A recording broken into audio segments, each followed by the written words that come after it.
Assalamu alaikum. Welcome to Wisdom Academy online lecture series.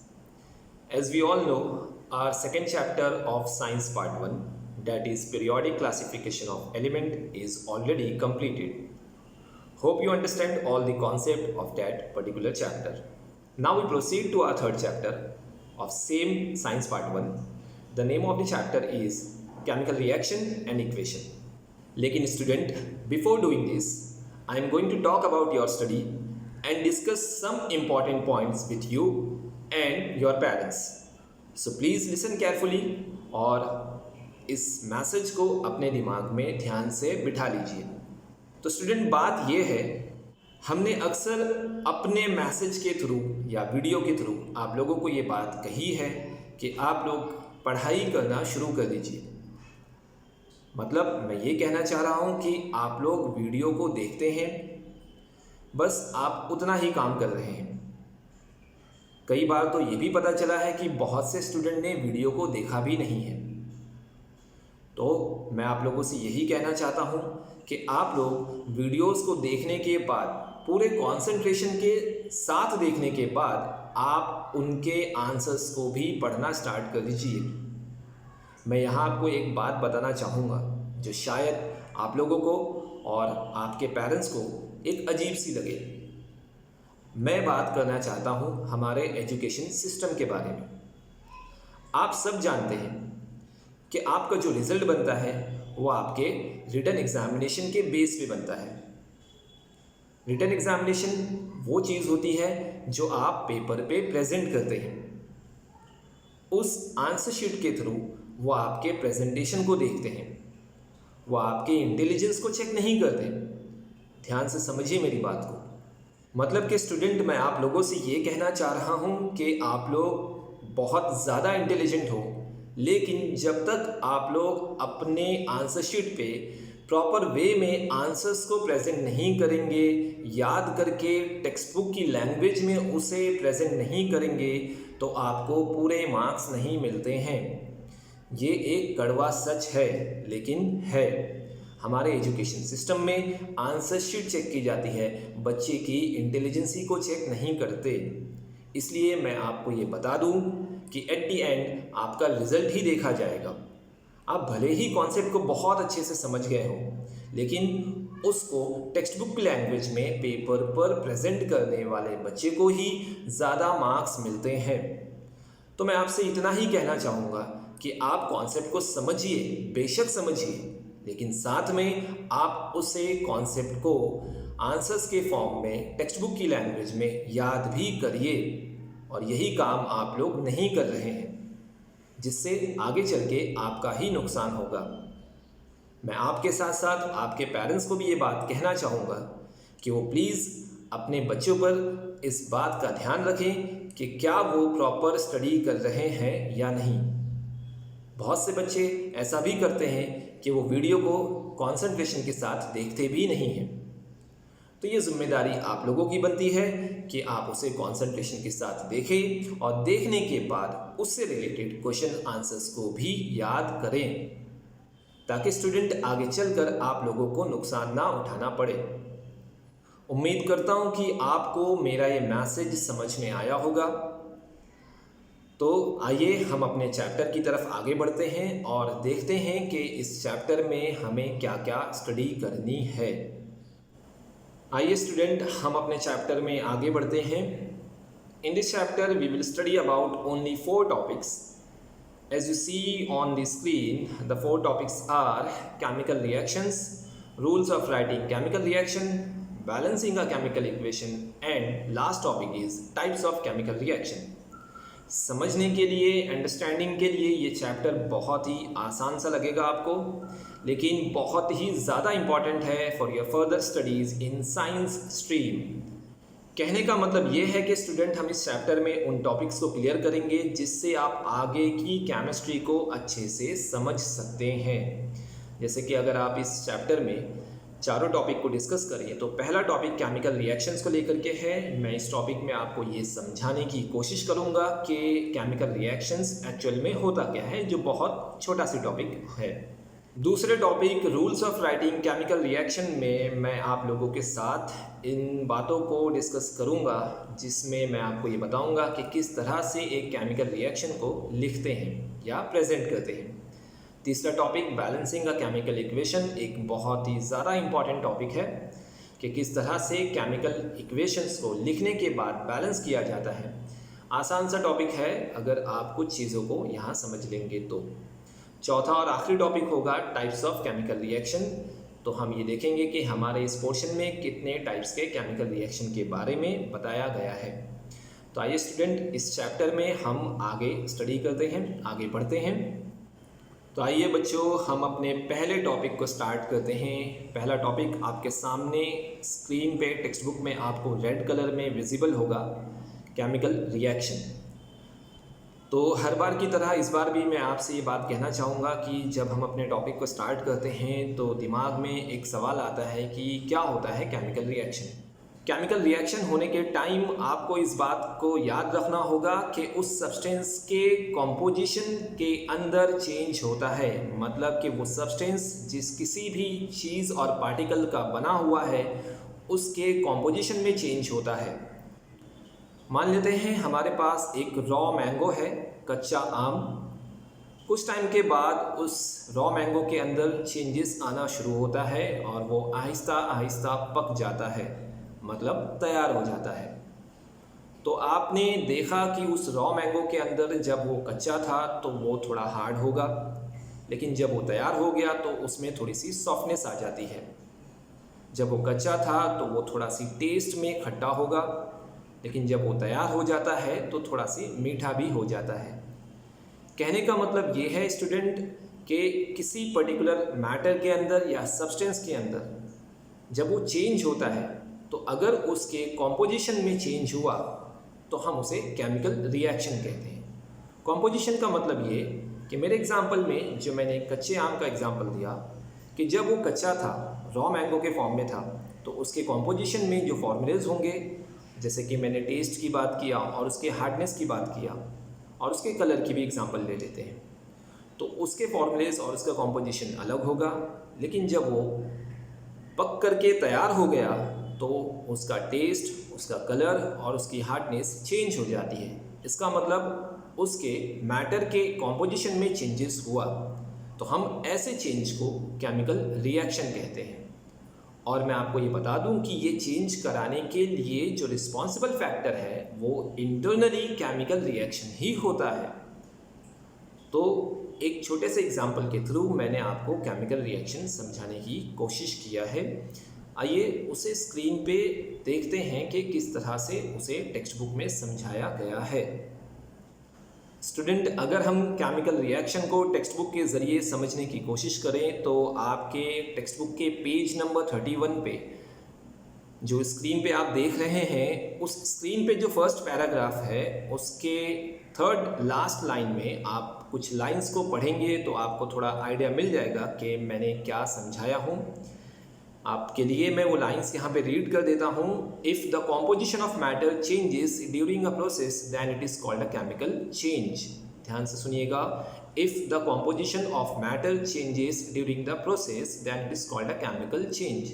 इसी चीज़ को मैंने अपने एग्जाम्पल के ज़रिए समझाने की कोशिश किया था कि रॉ मैंगो के अंदर अगर उसके कॉम्पोजिशन में चेंज होता है तो वो केमिकल चेंज होगा, और केमिकल चेंज के लिए रिस्पॉन्सिबल और इम्पॉर्टेंट फैक्टर होते हैं इंटरनली केमिकल रिएक्शन। यानी मैं ये कहना चाह रहा हूँ कि जहाँ भी केमिकल चेंज होगा, हर केमिकल चेंज के पीछे एक पर्टिकुलर केमिकल रिएक्शन का होना बहुत ज़रूरी है। बिना केमिकल रिएक्शन के कोई केमिकल चेंज नहीं होता। तो स्टूडेंट, होप कि आपको केमिकल रिएक्शन एक छोटे से एग्जाम्पल में समझ में आ गया होगा, लेकिन जैसा कि आप सब जानते हैं हमें उसके डेफिनेशन की भी ज़रूरत पड़ती है। तो आइए उसका डेफिनेशन मैं अपने वर्ड्स में यहाँ पे आपको बता दूँ। ध्यान से सुनिएगा।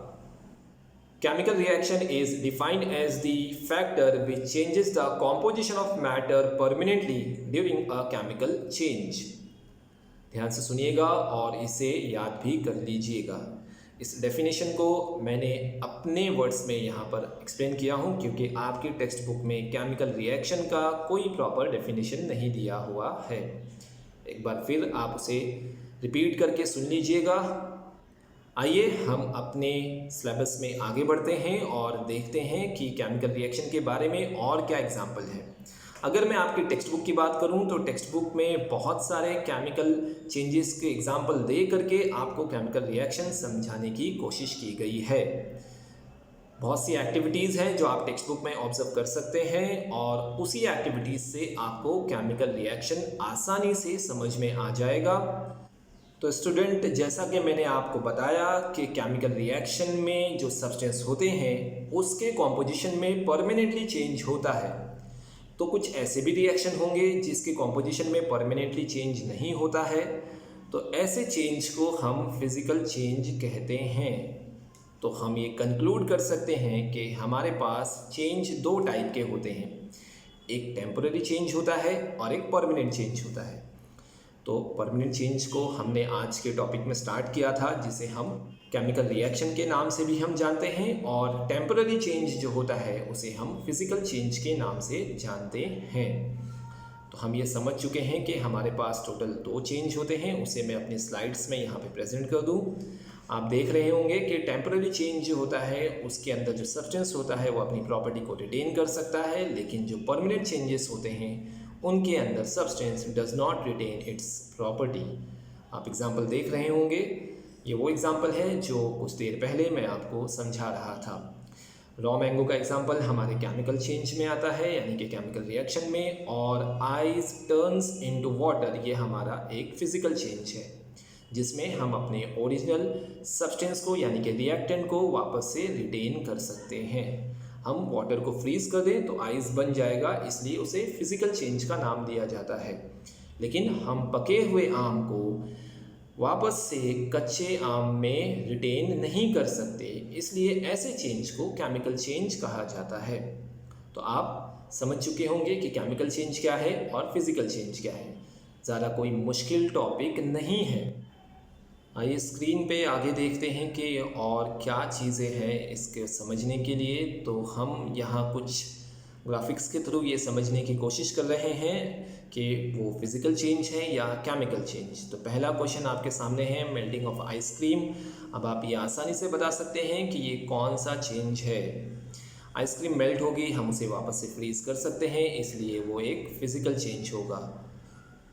उसके बाद आप स्क्रीन पे एक रस्ट लगा हुआ बाइसिकल देख रहे होंगे, यानी कि साइकिल जिस पे रस्ट यानी कि जंग लगा हुआ है। क्या ये केमिकल चेंज है या फिज़िकल चेंज, बताइए स्टूडेंट। तो ये एक केमिकल चेंज है, क्योंकि जो आयरन है उसके कॉम्पोजिशन में चेंज हुआ होगा और वो परमानेंटली रस्ट लग चुका है, इसे हम केमिकल चेंज में काउंट करेंगे। हम अपने तीसरे एग्जाम्पल को स्क्रीन पे देखते हैं। आप देख रहे होंगे कि यहाँ पे कुकिंग अ फूड का एग्जाम्पल है, या आप ये भी कह सकते हैं फ्राइंग ऑफ एग। अब आप ये बताइए कि क्या ये केमिकल चेंज में इंक्लूड होगा या फिज़िकल चेंज में। तो हम सब जानते हैं कि पके हुए खाने को वापस से कच्चा नहीं किया जा सकता, इसलिए ये एक केमिकल चेंज होगा। हम अपने आगे के एग्जाम्पल में देखते हैं। ये एक बहुत कॉमन सा एग्जाम्पल है कि अक्सर जो हमारे गर्ल्स स्टूडेंट होते हैं, और आजकल तो गर्ल्स के साथ साथ बॉयज़ भी इन चीज़ों में आगे हैं कि वो अपने बाल को स्ट्रेट कराते हैं, अपने हेयर्स को स्ट्रेट कराते हैं। लेकिन उन्होंने ये चीज़ ऑब्ज़र्व किया होगा कि सर्टन इंटरवल ऑफ टाइम के बाद उनके हेयर्स जो होते हैं वो फिर से अपनी ओरिजिनल कंडीशन में आ जाते हैं। यानी कि आप कितनी भी कोशिश कर लीजिए, आपके बाल जैसे थे वैसे ही हो जाते हैं। तो स्टूडेंट, हुआ ना ये एक फ़िज़िकल चेंज, उसे हम अपने स्क्रीन पे भी देख लेते हैं। स्ट्रेटनिंग ऑफ हेयर, ये एक फ़िज़िकल चेंज होगा। इस तरीके से एक और एग्जांपल आपके सामने स्क्रीन पे है फायर क्रैकर्स का। जब हम कई बार शादियों में, फेस्टिवल्स में फायर क्रैकर्स यूज़ करते हैं तो आपने देखा होगा कि वो परमानेंटली चेंज हो जाते हैं और उनके अंदर से कई सारे प्रोडक्ट रिलीज़ होते हैं, जैसे साउंड, लाइट, काफ़ी सारी चीज़ें हमें देखने में आती हैं। तो बर्निंग ऑफ क्रैकर्स यानी फायर क्रैकर्स की अगर हम एग्जांपल लें तो ये एक केमिकल चेंज होगा। तो कुछ एग्जांपल्स के थ्रू मैंने यहाँ केमिकल चेंज और फिज़िकल चेंज को क्लासिफाई करने की कोशिश किया है। उम्मीद है कि आपको ये टॉपिक बहुत आसानी से समझ में आ गया होगा कि केमिकल चेंज क्या होता है और फिज़िकल चेंज क्या होता है। केमिकल चेंज में जो सब्सटेंस होते हैं वो परमानेंटली चेंज हो जाते हैं और ओरिजिनल सब्सटेंस को रिटेन करना पॉसिबल नहीं होता है। हम उसे रिटेन कर सकते हैं इन सर्टन कंडीशंस, लेकिन फिज़िकल चेंज में जो ओरिजिनल सब्सटेंस होते हैं वो वापस से रिटेन हो सकते हैं और इनके अंदर कोई नए प्रोडक्ट का फॉर्मेशन नहीं होता है। आइए दोनों चेंज में हम एक डिस्टिंग्विश बिटवीन भी देख लेते हैं, जिसे कई बार एग्ज़ाम में पूछा जाता है। तो स्टूडेंट, आपके सामने हम स्क्रीन पे ये देखने की कोशिश करते हैं distinguish between physical change and chemical change. यहाँ आपके लिए 3 पॉइंट अवेलेबल हैं। फिज़िकल चेंज में हम ये पहला पॉइंट देख रहे हैं, it is a temporary change. सब जानते हैं केमिकल चेंज में वो एक परमानेंट चेंज होता है। फिज़िकल चेंज में दूसरा पॉइंट है no new substance is formed, यानी कि कोई नया प्रोडक्ट फॉर्म नहीं होता। और केमिकल चेंज में new substance is formed every time नया प्रोडक्ट फॉर्म होगा। थर्ड पॉइंट की तरफ हम देखते हैं फिज़िकल चेंज में generally it is a reversible reaction. Reversible reaction का मतलब जिसे हम वापस से रिटेन कर सकें। Generally it is irreversible reaction. यहाँ मैं आपको ये बता दूँ कि जनरली इसलिए कहा जा रहा है क्योंकि सर्टेन कंडीशन में केमिकल चेंजेस में भी हम सब्सटेंस को फिर से रिटेन कर सकते हैं, लेकिन ऐसा सर्टेन कंडीशन में ही होता है। तो ये डिस्टिंग्विश बिटवीन आपके लिए केमिकल चेंज और फिज़िकल चेंज में था। आइए हम अपने चैप्टर के सेकंड टॉपिक की तरफ आगे बढ़ते हैं। तो आइए स्टूडेंट, हम अपने चैप्टर के second topic that is rules of writing a chemical equation की तरफ आगे बढ़ते हैं।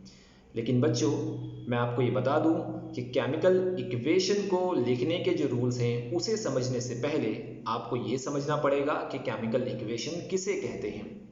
तो आइए उसे एक एग्जाम्पल के थ्रू समझने की कोशिश करते हैं। तो स्टूडेंट, स्क्रीन पे आपके सामने एक एग्जाम्पल है जिसमें हमने मैग्नीशियम के मेटल को लिया हुआ है। ये वही मैग्नीशियम का मेटल है जिसे हमने सेकेंड चैप्टर में सेकेंड ग्रुप में अल्कलाइन अर्थ मेटल के साथ देखा था।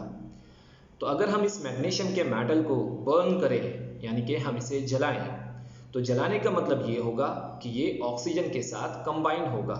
यानी कि आप सब जानते हैं कि बिना ऑक्सीजन के कोई भी चीज़ नहीं जलती। तो जब हम मैग्नीशियम के मेटल को जलाएंगे तो वो ऑक्सीजन के साथ कंबाइन होकर के एक नया कंपाउंड फॉर्म करेगा। आप उसे स्क्रीन पे देख सकते हैं कि मैग्नीशियम का मेटल ऑक्सीजन के साथ जब रिएक्शन करता है तो मैग्नीशियम ऑक्साइड नाम का एक कंपाउंड फॉर्म होता है। तो इस एग्जाम्पल में आपने देखा कि किस तरह से दो रिएक्टेंट, दो मैटर, दो सब्सटेंस जब एक दूसरे में रिएक्ट करते हैं तो केमिकल रिएक्शन होता है, जिसे हमने अपने फर्स्ट टॉपिक में क्लियर किया है। और उसी केमिकल रिएक्शन की वजह से एक नया सब्सटेंस फॉर्म होता है जिसे यहाँ आप मैग्नीशियम ऑक्साइड के नाम से देख रहे हैं। तो स्टूडेंट, इसी चीज़ को केमिकल इक्वेशन के नाम से हम जानते हैं। लेकिन हम आपको ये बता दें कि केमिकल इक्वेशन दो तरह के होते हैं। एक केमिकल इक्वेशन जो आपके सामने स्क्रीन पे इस वक्त दिख रही है वो वर्ड इक्वेशन है, यानी कि हमने इसमें एलिमेंट और कंपाउंड के मॉलिक्यूलर फॉर्मूले का यूज़ नहीं किया है, इसे हमने वर्ड के फॉर्म में प्रेजेंट किया है, इसलिए ऐसी इक्वेशन को वर्ड इक्वेशन कहते हैं। स्क्रीन पे आप उसका डेफिनेशन भी देख सकते हैं। This simple form of representation of chemical reaction in words is known as word equation. अब स्टूडेंट, वर्ड इक्वेशन के बाद केमिकल इक्वेशन का जो दूसरा फॉर्म होता है वो होता है with the help of chemical फॉर्मूले। तो आइए उसे स्क्रीन पे देखते हैं इसी एग्जांपल के थ्रू। आप स्क्रीन पे मैग्नीशियम के सिंबल को देख रहे होंगे, उसी के तरीके से ऑक्सीजन का सिंबल O2, इसको पहले हमने वर्ड के फॉर्म में प्रेजेंट किया, अब हम उसे सिंबॉलिक फॉर्म में प्रेजेंट कर रहे हैं। तो यहाँ पर एक नए टाइप का शॉर्ट फॉर्म में केमिकल इक्वेशन आपके सामने दिख रहा होगा, जिसे मैं यहाँ रीड कर दूँ। Mg plus O2 gives us to magnesium oxide that is MgO।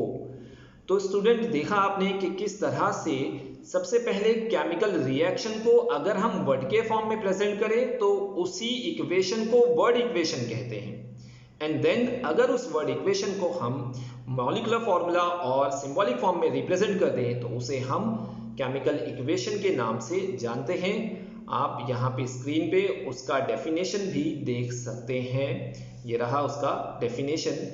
Representation of chemical reaction with the help of chemical फॉर्मूले इज अ केमिकल इक्वेशन। तो स्टूडेंट, हम अपने सेकंड टॉपिक में आगे बढ़ने से पहले जिस चीज़ की ज़रूरत थी यानी कि केमिकल इक्वेशन, वो क्या होता है उसे हमने एक एग्जाम्पल के थ्रू यहाँ समझ लिया है। उम्मीद करता हूँ कि आपको केमिकल इक्वेशन बहुत आसानी से समझ में आ गया होगा। अब हम अपने second topic rules of writing chemical equation की तरफ बढ़ते हैं। आइए देखते हैं कि वो क्या रूल्स हैं जो किसी एक केमिकल इक्वेशन को लिखने के टाइम पे आपको ध्यान में रखना होगा। तो स्टूडेंट, मैं आपको ये बात बता दूं कि ऐसे हमारे पास छोटे से 5 रूल्स हैं जिसे आप बआसानी यहाँ पर स्क्रीन पे देख सकते हैं और समझ भी सकते हैं कि किस तरह से किसी केमिकल इक्वेशन को फॉर्मूले के थ्रू रिप्रेजेंट किया जाता है।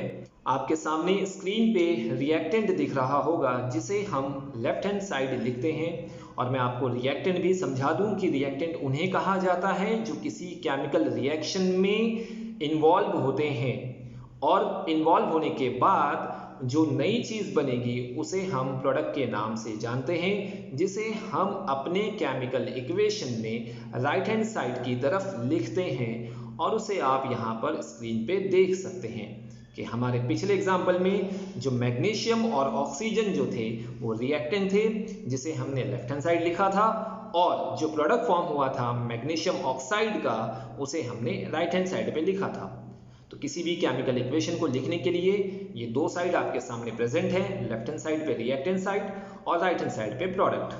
पॉइंट नंबर 2 स्टूडेंट ये है कि आप ये देख रहे होंगे कि रिएक्टेंट और प्रोडक्ट के बीच में एक एरो को ड्रॉ किया जाता है, जिसका मतलब ये होता है कि chemical equation is starting from the left hand side and ending towards the right hand side.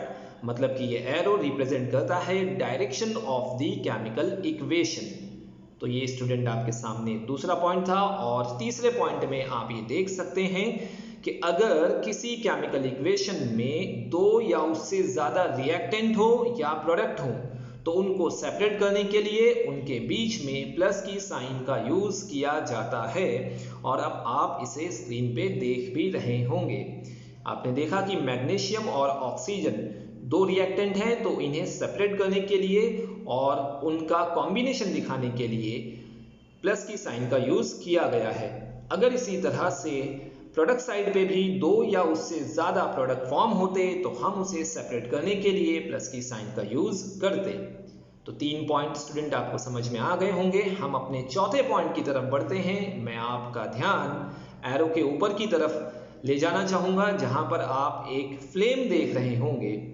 ये फ्लेम, जिसे हम ये कह सकते हैं कि ये कंडीशंस होती हैं, यानी स्टूडेंट बहुत से ऐसे केमिकल रिएक्शन होते हैं जो ऑटोमेटिकली अपने आप स्टार्ट नहीं होते हैं, वो नॉर्मल टेम्परेचर में या नॉर्मल कंडीशन में स्टार्ट नहीं होते हैं। तो ऐसे केमिकल रिएक्शन को टेक प्लेस कराने के लिए, स्टार्ट करने के लिए हमें सर्टेन कंडीशंस का यूज़ करना पड़ता है। जैसे कि आपने देखा था कि हमने मैग्नीशियम के मेटल को जलाया था। मैग्नीशियम का मेटल अपने आप नहीं जला था, उसे मैग्नीशियम ऑक्साइड फॉर्म करने के लिए हमने जलाया था। तो इस रिएक्शन में जब हम उसको यहाँ पे प्रेजेंट करेंगे तो हीट को उस एरो के ऊपर रिप्रेजेंट किया जाता है। अब यहाँ पर तो आपको एनिमेशन के थ्रू फ्लेम दिखाया गया है, लेकिन हम वहाँ उसे डेल्टा के थ्रू प्रेजेंट करेंगे। डेल्टा का मतलब होता है एक छोटा सी ट्राइंगल। तो जहाँ पर आप फ्लेम देख रहे हैं वहाँ पर आपको एक छोटा सी ट्राइंगल हीट के लिए बनाना होगा। मैं ये कहना चाह रहा हूँ कि ऐसी बहुत सी कंडीशंस होती हैं जिसे हम एरो के ऊपर या नीचे की तरफ केमिकल इक्वेशन को लिखने के टाइम प्रेजेंट करते हैं और जो ज़रूरी भी होता है।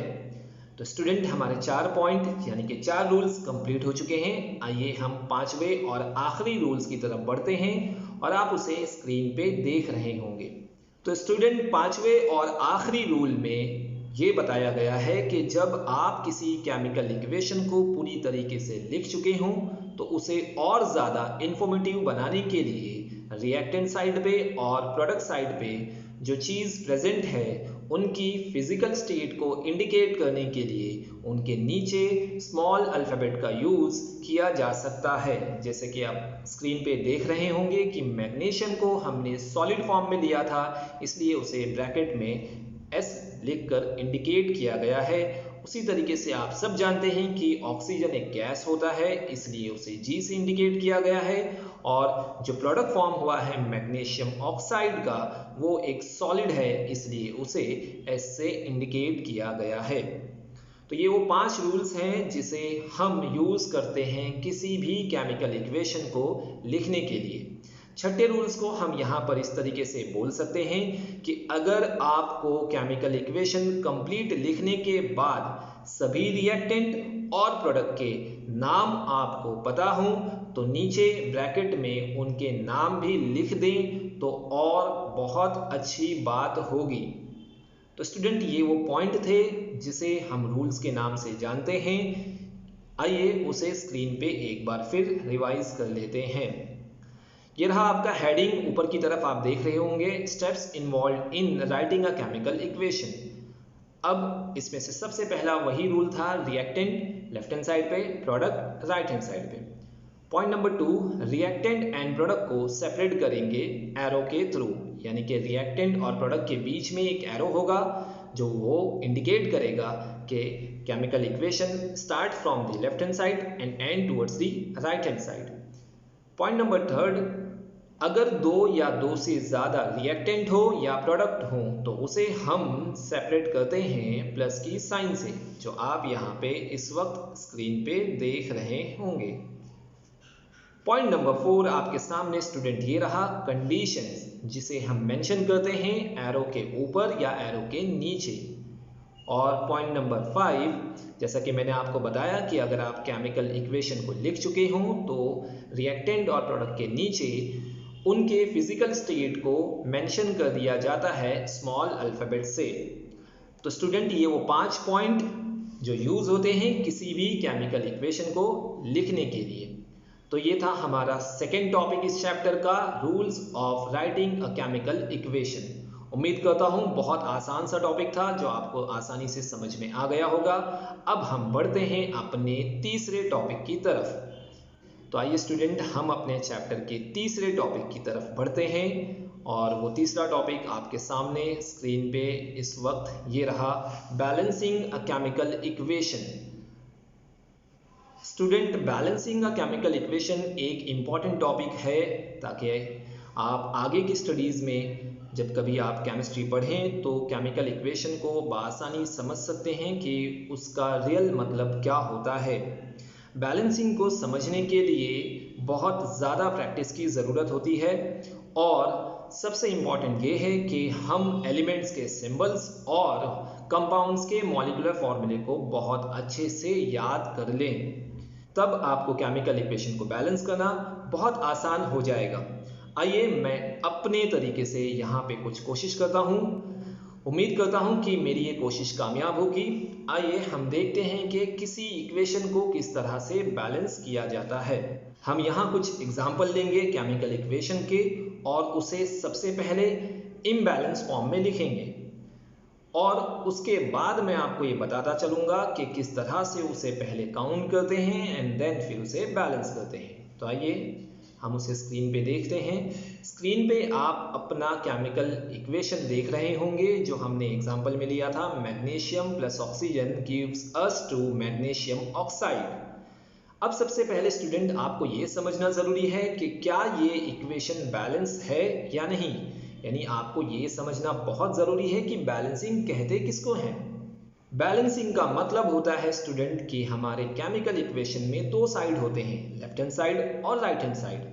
तो लेफ्ट हैंड साइड में जितने भी एटम्स प्रेजेंट है एलिमेंट्स के, उतने ही एटम्स राइट हैंड साइड में प्रेजेंट होना चाहिए, तब हम उसे बैलेंस्ड केमिकल इक्वेशन के नाम से जानते हैं।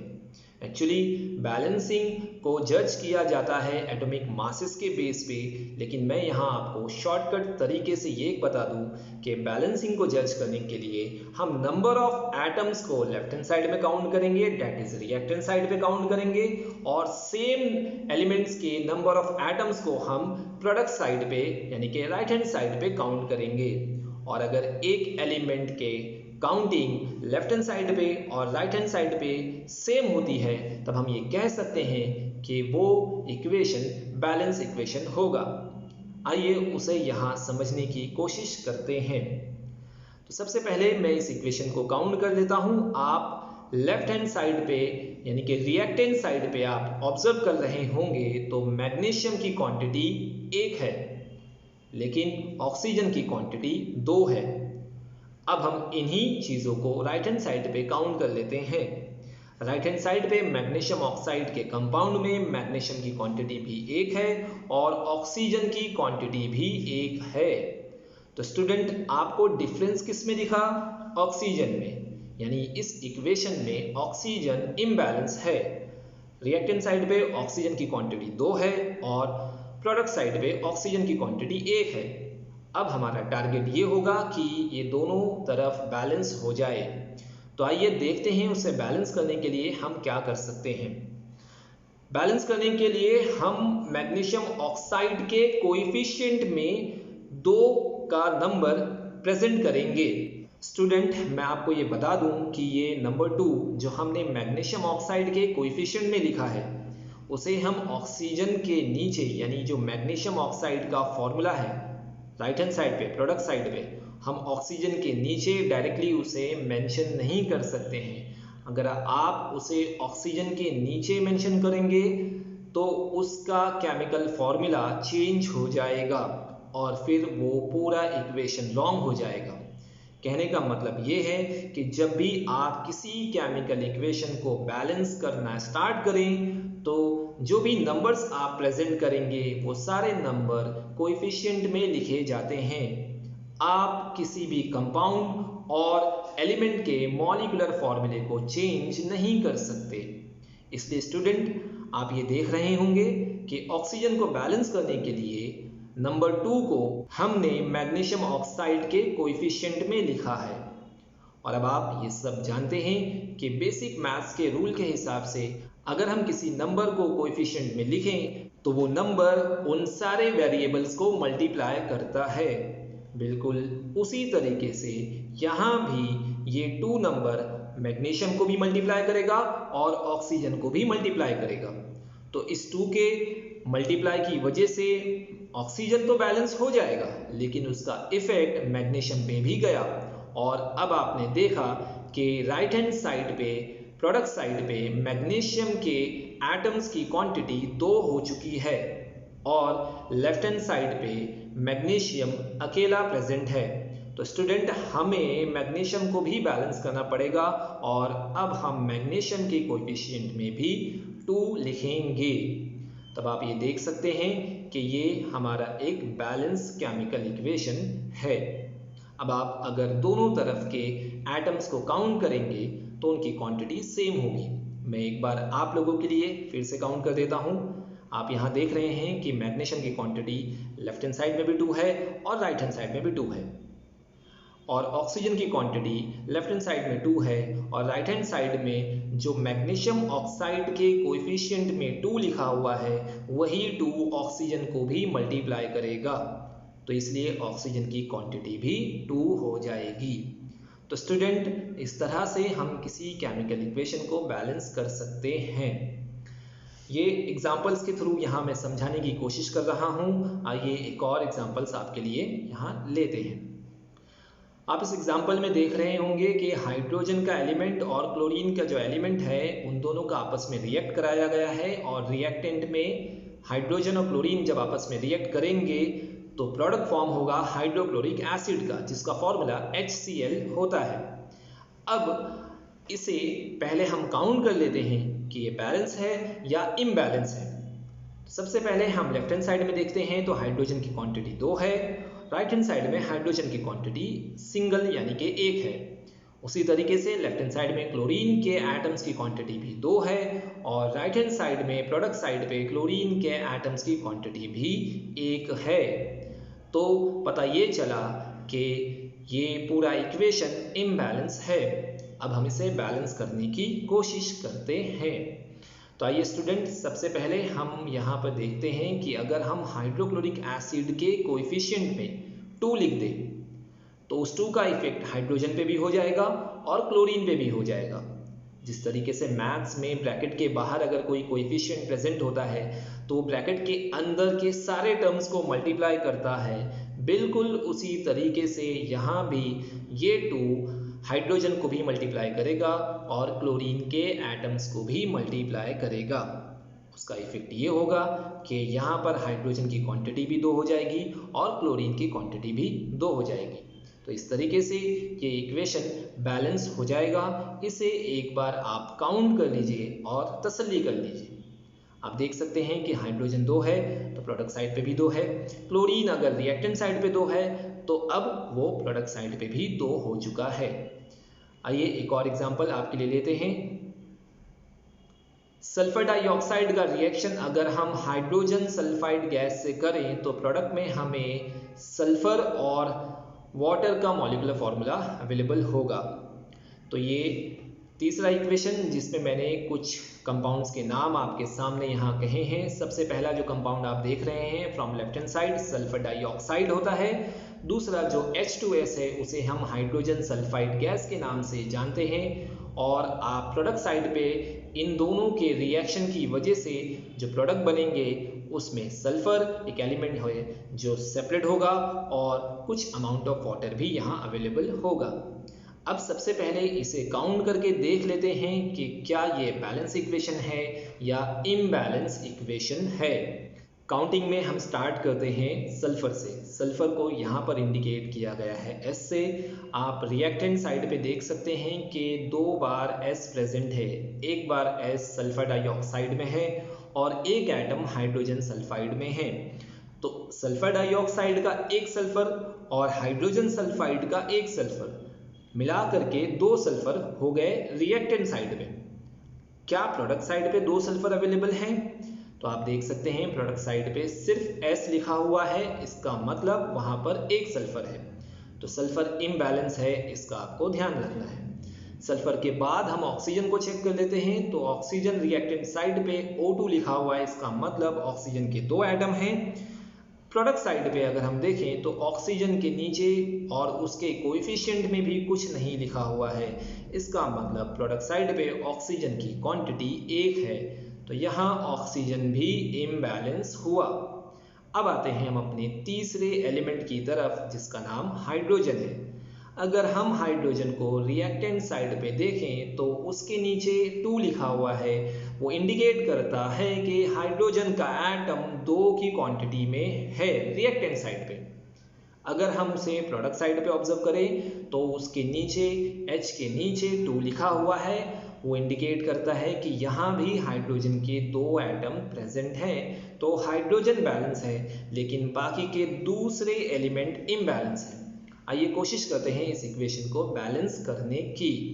तो स्टूडेंट, इक्वेशन को बैलेंस करने के लिए सबसे पहले हम सल्फर से स्टार्ट करते हैं और उसे बैलेंस करने के लिए हम यहाँ देख सकते हैं कि रिएक्टेंट साइड पे जब मैंने सल्फर को काउंट किया था तो उसकी क्वांटिटी 2 हुई थी, लेकिन वो प्रोडक्ट साइड पे 1 ही प्रेजेंट था, इसलिए उसके कोएफिशिएंट में 2 का नंबर लिखा गया है, जिससे अब सल्फर बैलेंस होता हुआ दिख रहा है।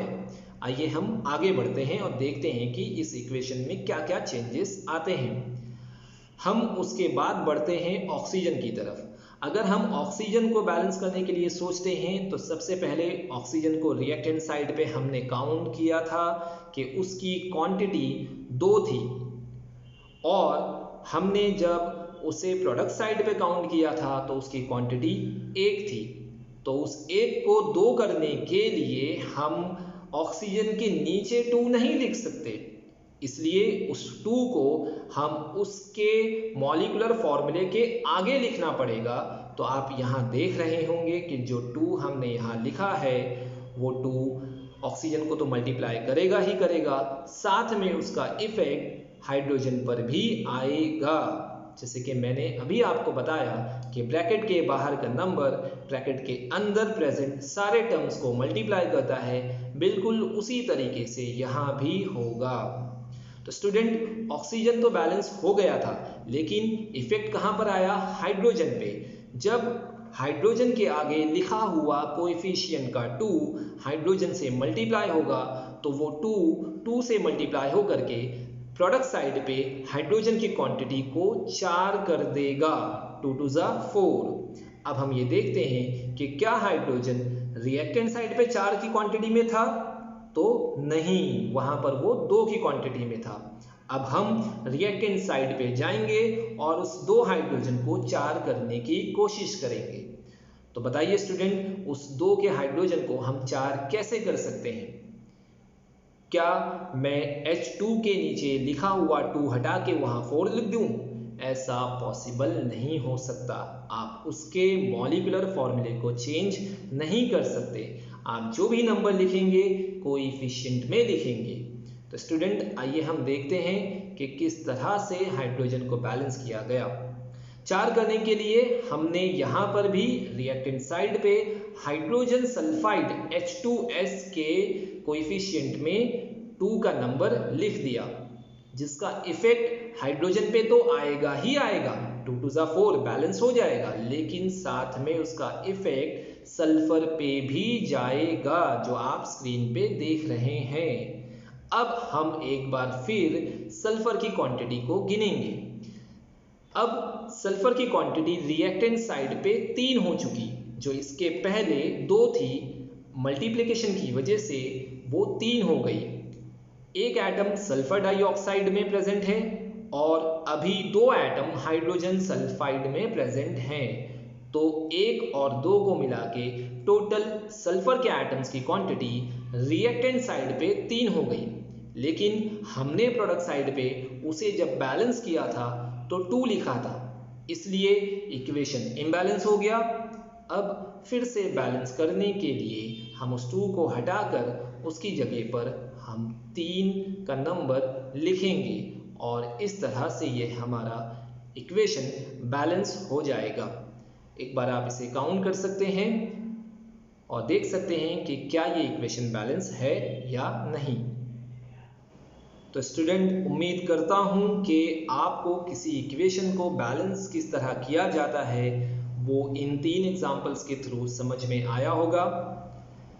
उसके बावजूद मैं यहाँ पर इस चीज़ को रिपीट कर दूं कि केमिकल इक्वेशन को बैलेंस करने के लिए बहुत ज़्यादा प्रैक्टिस की ज़रूरत होती है।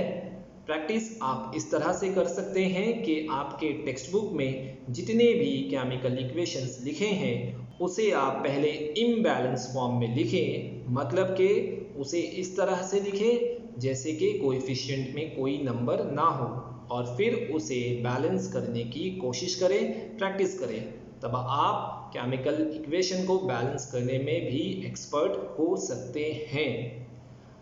आइए स्टूडेंट, हम इस टॉपिक के बाद यानी कि हमारे तीसरे टॉपिक को ख़त्म करने के बाद हम अपने इस चैप्टर के आखिरी टॉपिक यानी कि टाइप्स ऑफ केमिकल रिएक्शन की तरफ बढ़ते हैं। स्टूडेंट, अगले टॉपिक यानी टाइप्स ऑफ केमिकल रिएक्शन में जाने से पहले मैं आपको ये बता दूं कि जब आप इस लेक्चर को देखने के बाद जब आप नेक्स्ट वीडियो को देखेंगे तब आप टेक्स्ट बुक को ऑब्जर्व करके आएंगे। मतलब मैं आपको ये होमवर्क दे रहा हूँ कि टाइप्स ऑफ केमिकल रिएक्शन के एटलीस्ट नाम और उनके डेफिनेशन को आप अपने तरीके से टेक्स्ट बुक में ढूंढेंगे और उसे समझने की कोशिश करेंगे। तो ये जो टॉपिक है टाइप्स ऑफ केमिकल रिएक्शन, इसे हम अपने अगले वीडियो में देखेंगे। आज के लेक्चर को मैं यहीं पे एंड कर रहा हूँ। तब तक के लिए अस्सलाम वालेकुम, खुदा हाफिज़।